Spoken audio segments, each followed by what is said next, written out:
नमस्कार मित्रों, मैं अनुज कुमार आपका हार्दिक स्वागत करता हूं।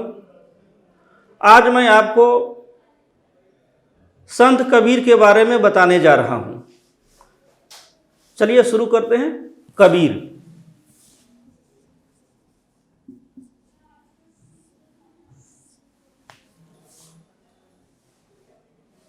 भक्ति काल के पहले संत कवि माने जाते हैं। कबीर भक्ति काल के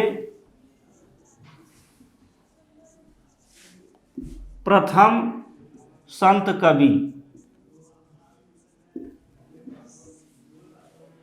कबीर हैं।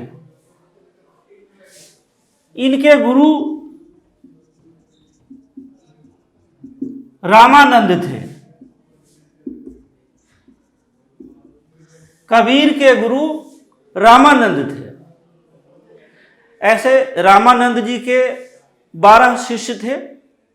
उनमें से कबीर और रैदास अत्यंत प्रसिद्ध हैं। ठीक है, रामानंद के 12 शिष्य थे।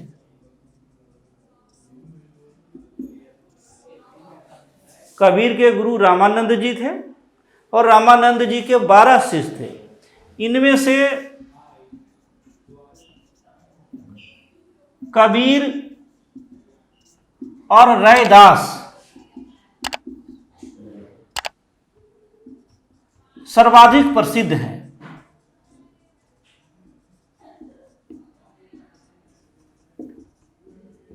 रामानंद के जो 12 शिष्य थे उनमें से कबीर, रैदास को रविदास भी कह दिया जाता है। रविदास बड़े प्रसिद्ध हैं। कबीर और रैदास दोनों गुरु भाई थे। गुरु भाई का मतलब है कि एक ही गुरु से पढ़ने वाले विद्यार्थी। खैर, अब हम आते हैं महात्मा कबीर, संत कबीर के बारे में। और इनका जो जन्म काशी में हुआ था। काशी में, हालांकि रैदास भी काशी के यही थे। इनका जन्म 1398 ईस्वी में हुआ, याद रखिएगा। और 1518 ईस्वी में इनकी मृत्यु हुई। कबीर का जन्म काशी में 1398 ईस्वी में हुआ था और 1518 ईस्वी में इनका इनकी मृत्यु मगहर में हुई थी। मगहर यूपी में है। ठीक है, कबीर। अब आते हैं हम कबीर के बारे में अन्य जानकारी देंगे। अभी तो कबीरदास जी के बारे में बैकग्राउंड भी ठीक से नहीं बताया, उनका पृष्ठभूमि भी नहीं बताया। कबीर कौन थे, किस संप्रदाय के थे, आइए चलते हैं, बताते हैं।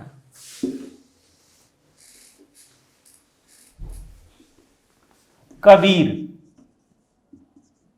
भक्ति काल के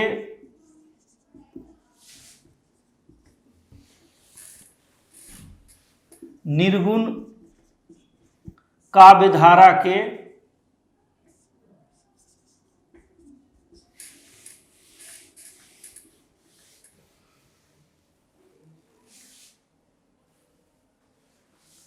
कबीर भक्ति काल के निर्गुण काव्यधारा के ज्ञानाश्रयी कवि थे। यानी भक्ति काल में 2 परंपराएं चली, 2 धाराएं हैं, सगुण काव्यधारा और निर्गुण काव्यधारा।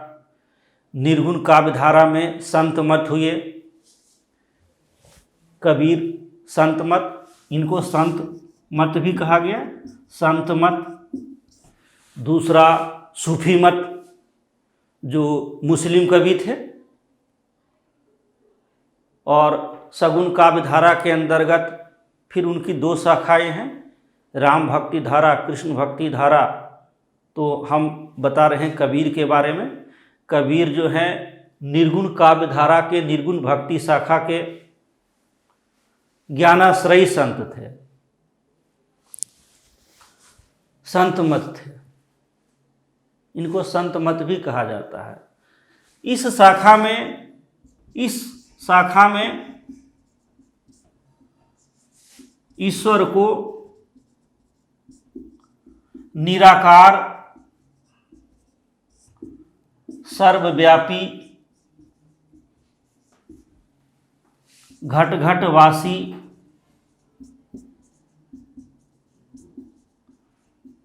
माना जाता है। निर्गुण काव्य धारा के ज्ञानाश्रयी शाखा में ईश्वर को निराकार, सर्वव्यापी, घट घटवासी माना जाता है। ईश्वर को अनेक नामों से पुकारा गया है। ईश्वर को अनेक नाम,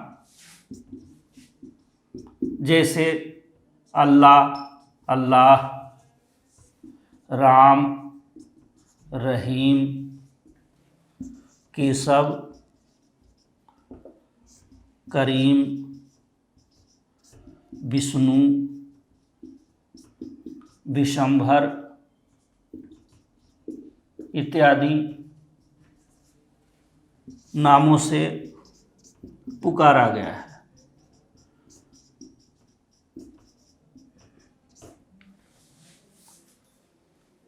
लेकिन इन सब का मतलब होगा घट घट व्यापी, सर्वव्यापी भगवान। जैसे राम आ गया तो कबीर के जो राम हैं तुलसी के राम से अलग हैं। तुलसी के राम जो हैं भगवान विष्णु के अवतार हैं, दशरथ के पुत्र हैं, अयोध्या के राजा हैं, रावण को मारने वाले हैं, साकार शरीर में हैं। लेकिन कबीर के जो राम हैं वो राम नहीं है, दशरथ के राम नहीं है। कबीर के राम का मतलब है निर्गुण, निराकार, सर्वव्यापी, घट घट व्यापी ईश्वर। जितने भी नाम है राम, रहीम, केशव, करीम, अल्लाह, ईश्वर, सीमित अर्थ वाले नहीं है जो अर्थ आम लोगों में लिया जाता है। इसका मतलब है, सबका मतलब है ईश्वर, घट घट व्यापी, जो हमारे आत्मा में रह रहा है। कबीर की भाषा सधुकड़ी कहा गया है। सधुकड़ी भाषा। इनकी भाषा को पंचमेल खिचड़ी भाषा भी कहा जाता है। पंचमेल खिचड़ी भाषा। आचार्य रामचंद्र शुक्ल कबीर की भाषा को सधुकड़ी भाषा बोलते हैं। डॉक्टर श्याम सुंदर दास इनकी भाषा को पंचमेल खिचड़ी भाषा बोलते हैं। क्यों बोलते हैं? इनकी भाषा में कई भाषाओं के शब्द हैं। इनकी भाषा में, कबीर की भाषा में अनेक भाषा के शब्द हैं।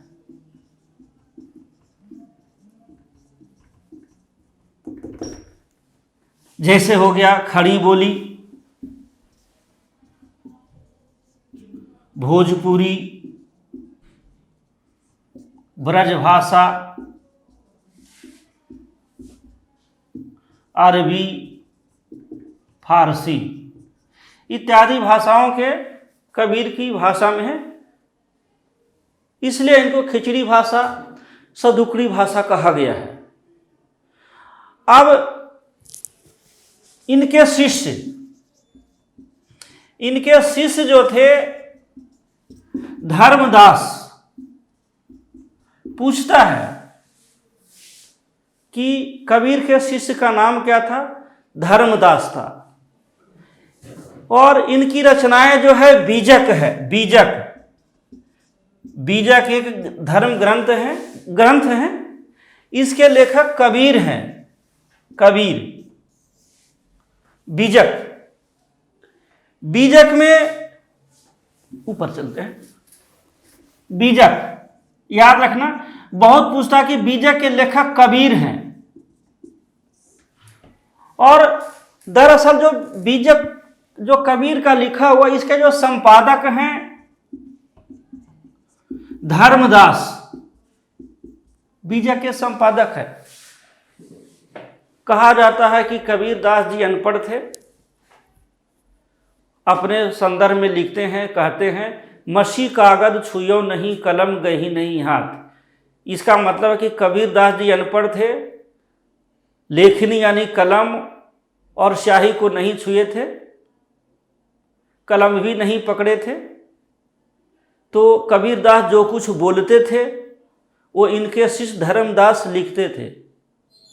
कबीरदास पढ़े लिखे नहीं थे लेकिन बहुश्रुत थे। बहुश्रुत का मतलब है जो खूब सुना हो, सुनकर ज्ञान प्राप्त किया हो।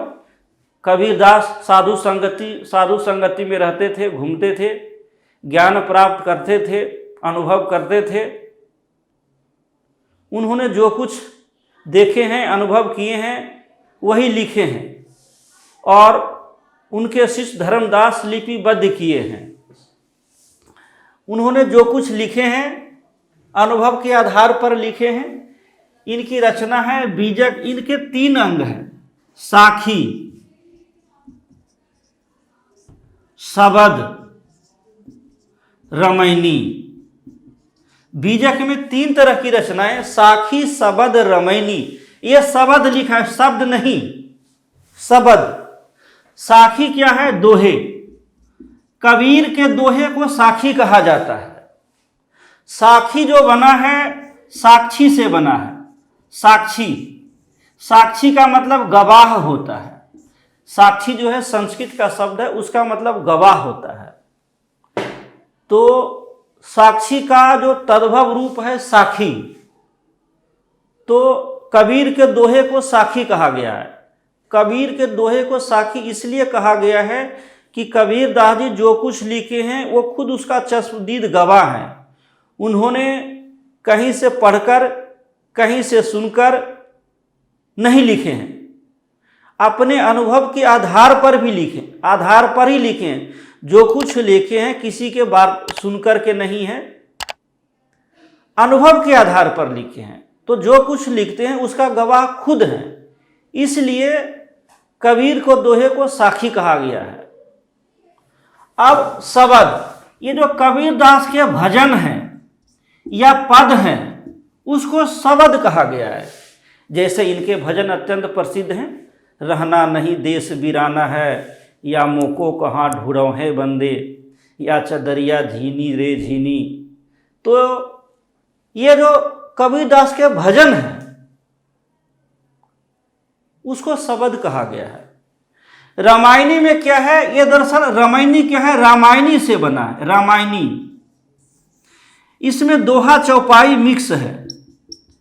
दोहा चौपाई मिश्रित जो रचना है कबीरदास जी की, उसको रामायणी कह दिया गया है। अब कबीर की रचना में क्या है? भक्ति रस तो है ही, इनमें शांत रस भी है। शांत रस,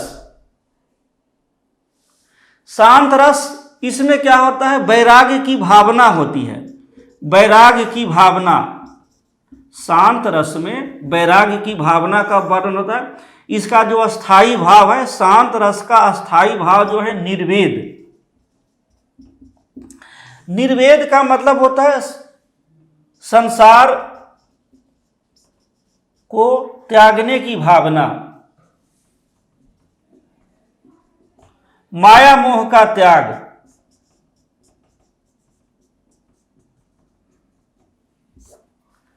कबीर की रचना में भक्ति रस तो है ही, भक्ति रस, शांत रस में मैत्री है। दोनों एक दूसरे से मिले हैं, जुड़े होते हैं। क्योंकि जहाँ भक्ति वाली बात आ जाती है वहाँ शांत रस वाली भी बात आ जाती है, जहाँ शांत रस वाली बात आती है वहाँ थोड़ा भक्ति रस भी आ जाता है। तो कबीर की रचना में, जिसको हम आम बोलचाल में निर्गुण बोल देते हैं, निर्गुण, उसमें शांत रस होता है। शांत रस में क्या, इसका जो स्थायी भाव है निर्वेद है, जिसे हम वैराग्य भी कह सकते हैं। उसमें क्या होता है? संसार को त्यागने की भावना होती है। उसमें यह देखा जाता है कि संसार पानी का बुलबुला है, दुनिया रैन बसेरा है, सब कुछ नश्वर है, क्षणभंगुर है, ईश्वर ही सच्चा है, वही एक नाम सच्चा है, शाश्वत है। तो मित्रों, मैं समझता हूँ कि कबीर के बारे में जो कुछ बताया, सरल तरीके से बताया, वो आपको समझ में आ गया होगा। नमस्कार।